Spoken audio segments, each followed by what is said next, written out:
بسم اللہ الرحمن الرحیم. ناظرین، وی لاگ نمبر 2 پیج 599 معارف القرآن جلد اول سورۃ البقرہ نمبر 2 اور آیت نمبر 244. ناظرین، قرآن کریم کا ترجمہ تشریح و تفسیر ہم آپ کے سامنے رکھ رہے ہیں. رائٹر اس کتاب کے حضرت مولانا مفتی محمد شفیع صاحب رحمۃ اللہ علیہ، مفتی اعظم پاکستان. معارف القرآن جلد اول سورۃ الفاتح سے لے کر سورۃ البقرہ پارہ اول تا پارہ تیسرا رکوع 8واں. بسم اللہ الرحمن الرحیم. الحمد للہ وکفی وسلام علی عبادہ الذین اصطفی. قال النبی صلی اللہ علیہ وسلم خیرکم من تعلم القرآن وعلمہ. بہترین لوگ وہ ہیں جو خود بھی قرآن پڑھیں، دوسروں کو پڑھائیں، سکھائیں اور لکھائیں. گزر گیا اب وہ دور ساقی کہ چھپ کے پیتے تھے پینے والے. بنے گا سارا جہان مہ خانہ، ہر کوئی بادخار ہوگا.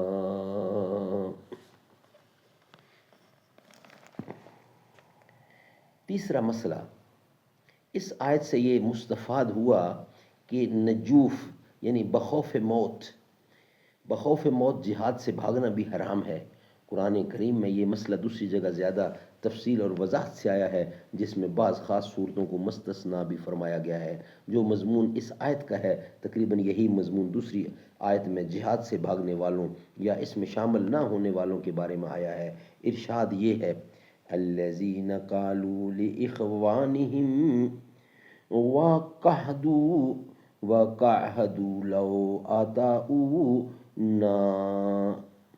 اطاعونا ما قتلوا قل فادرؤوا عن انفسکم الموت ان کنتم صادقین. تیسرے کی 168 نمبر آیت ہے، یعنی تیسری سورت کی 168 نمبر آیت ہے. یعنی کچھ لوگ خود بھی جہاد میں شریک نہ ہوئے اور جہاد میں شریک ہو کر شہید ہو جانے والوں کے متعلق لوگوں سے کہتے ہیں کہ ان لوگوں نے ہماری بات نہ سنی اس لیے مارے گئے. اگر یہ ہماری بات مانتے تو قتل نہ ہوتے. حضرت صلی اللہ علیہ وسلم کو حکم ہوا کہ آپ ان سے فرما دیں کہ اگر موت سے بچنا تمہارے اختیار میں ہے تو اوروں کی کیا فکر کرتے ہو، تم خود اپنی فکر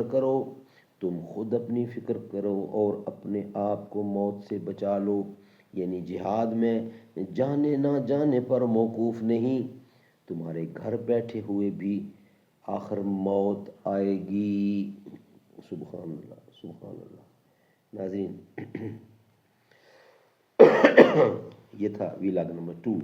انشاءاللہ وی لاگ نمبر 3 میں یہی ابھی سبجیکٹ ہمارا چل رہا ہے، آپ کے سامنے رکھیں گے. وی لاگ نمبر 2 ہمارا کمپلیٹ ہوا.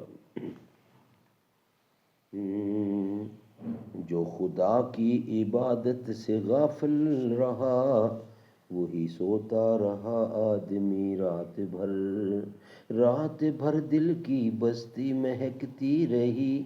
نعت سرکار میں نے لکھی رات بھر، جانے کب دید ہوگی مجھے آپ کی. سوچتا میں رہا بس یہی رات بھر، میں تو اکرم درود ان پہ پڑھتا رہا. میری ہوتی رہی حاضری رات بھر، یاد آتی رہی آپ کی رات بھر.